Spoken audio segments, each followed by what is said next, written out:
Probably about a month from being where I want to be able to, go out there and perform.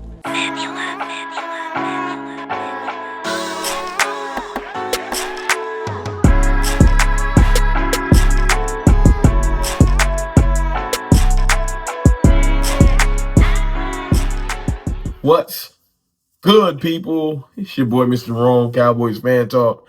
Right back. Like I never left. What's going on? Cowboys play today. It's a great day. It's a great day. Yes, I'm trying to smile through the pain because I'm tired of the Jerry and Micah stuff, but we'll get to that.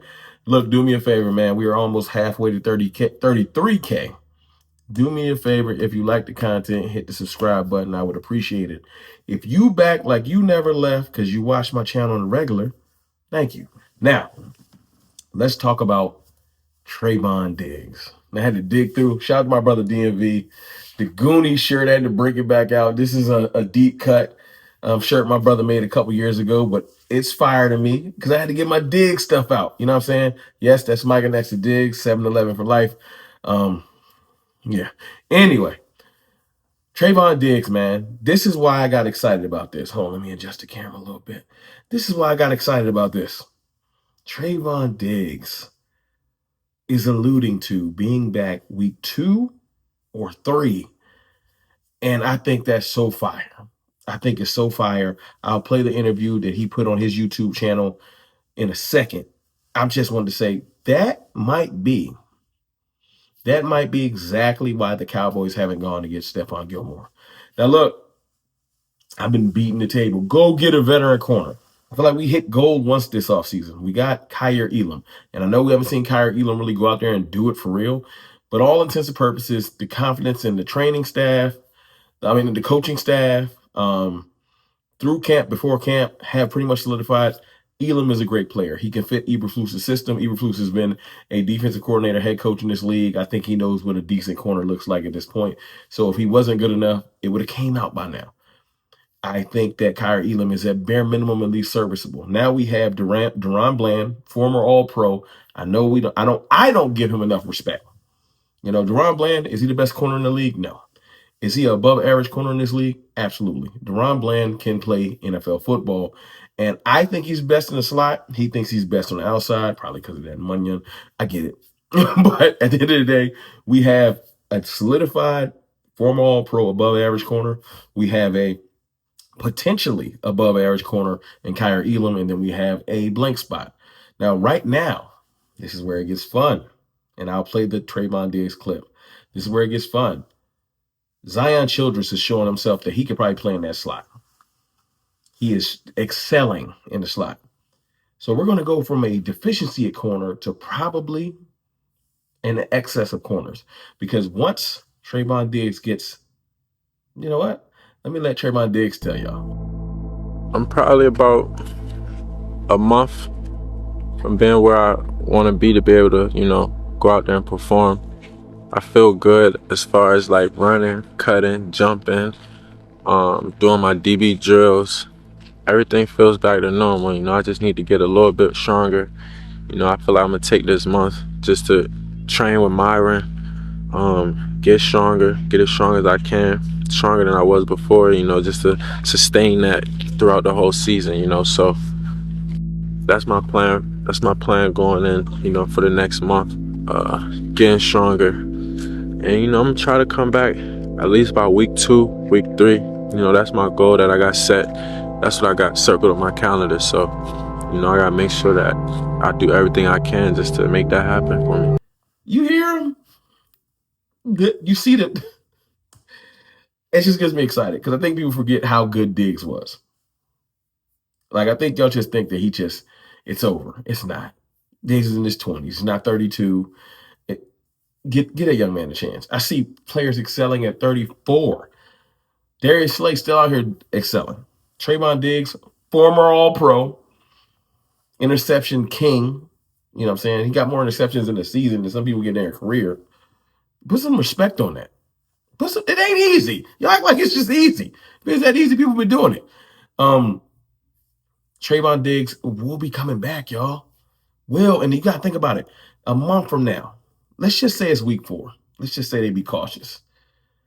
I don't know if they would sign a player for 4 weeks. Now, yes, when we got these killers in the first couple of weeks, especially the Eagles, you start being like, yo, we need Diggs though. But listen, I get it.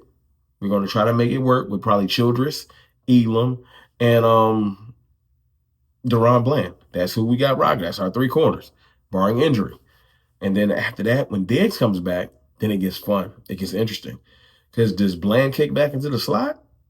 Do we rotate Elam and Diggs? And then what happens when Siobhan Rebel comes back? Now we got 5 corners.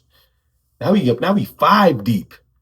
You know what I'm saying? And the depth really, really starts to be dope. But this allows, with Childress emerging, hopefully he is as advertised. It allows Siobhan Rebel maybe to redshirt. Like he's not needed, and his talents can really be shown through if he doesn't have to force himself back onto the field too early, because he looks like he's still favoring that knee. So you know what I'm saying. I'm just happy. This Trayvon Diggs, that clip is something that's needed, and it's fun to get away from the craziness, man. I know y'all tired of hearing about Micah and Jerry. I'm tired too, you know. And it's not that. Look, man, I love Micah Parsons. You know what I'm saying? And at times I have loved Jerry Jones. He gets on my damn nerves, but you know what I'm saying? This is the thing. This is about ego, y'all. Jerry Jones has an ego. Micah Parsons has an ego. David Mulligetta has an ego.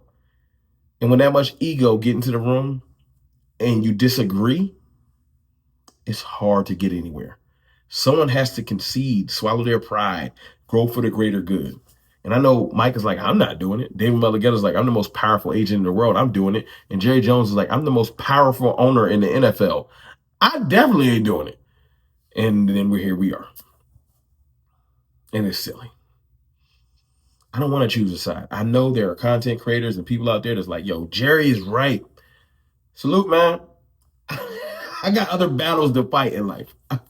Yo, if you want to rock with Jerry, you know what I'm saying? Then you got other content creators like myself that favor Micah's side and the players. And, you know, y'all know how we feel. I've laid it out there. But I'm tired of the battle. We play the Eagles in less than 2 weeks now. We have real bullets about to start flying, and this will ruin and fracture the season. I would like to come. This is what I would love to talk about. Let me show you how you can pivot. I would like to talk about players that I think can help this team.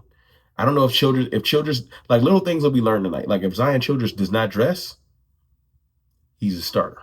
If he does dress, it's still up in the air between him and Kevon Hall for the slot or the nickel, right? Jadon Blue is supposed to play tonight. I want to just see it.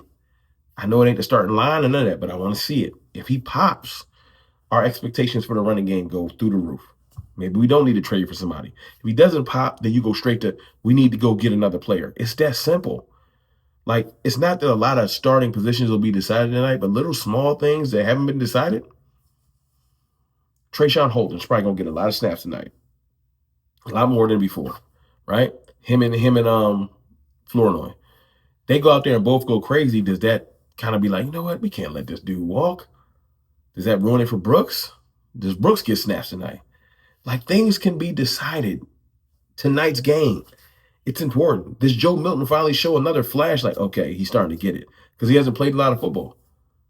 And does that make us say, okay, we might not need to go get a veteran quarterback, which I've heard people been beating the table for?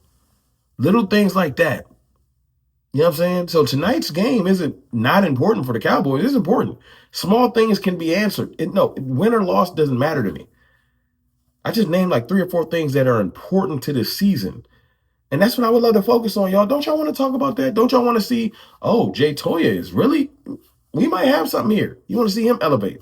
Does Mozzie play tonight? If Mozzie plays tonight, that is 100% a red alarm. Is he going to make this team? Like, we're going to learn a lot in the first quarter about our team for the year. That's important. And I want us to be focused on that. I'm tired of you, Jerry this and Jerry that. And then Micah's talking about, you know, I'm going to win anywhere. He released something on TikTok. And then he released this whole Micah 7-8 thing on Twitter. You know, I will rise if I fall. And I'm not trying to like be condescending. It's just so much. And then this morning he releases something on Instagram saying, believe not what you see or nothing what you hear. And I'm like, yo, dog, what is you on right now? What is you on? You know what I'm saying? Micah knows that the fans are hanging on his every word, and so does Jerry, and they're taking advantage of it. And I just want to talk about football. That's it. It's football. Am I wrong for that? But look, man, I just want to come here and highlight the Trayvon Diggs thing.